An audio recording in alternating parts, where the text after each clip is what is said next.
तुम्हारा मुगीतर आया था यहाँ। क्या?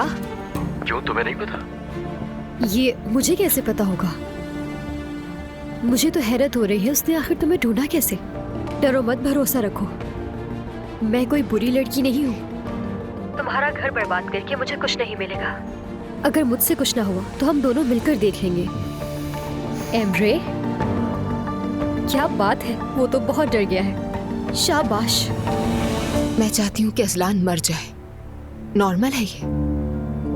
लेकिन मैं इस रिश्ते के बारे में ज्यादा पुरजोश नहीं हूँ बेटा।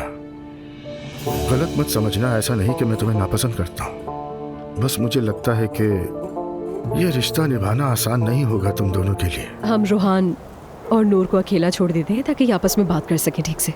तो यानी कि हम मम्मी से झूठ बोलेंगे? हाँ, जैसे तुमने तो कभी कोई झूठ बोला ही नहीं। दुआ, तुम क्या कह रही हो? सच कहूँ तो वो एलिफ मुझे एक आंख नहीं भाती।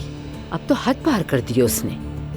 हर बात का उल्टा मतलब निकालना जरूरी है? अरे नहीं अजलान, जैसे ही औरतों के हुकूक की बात आती है तो हम शेरनी बन जाते हैं।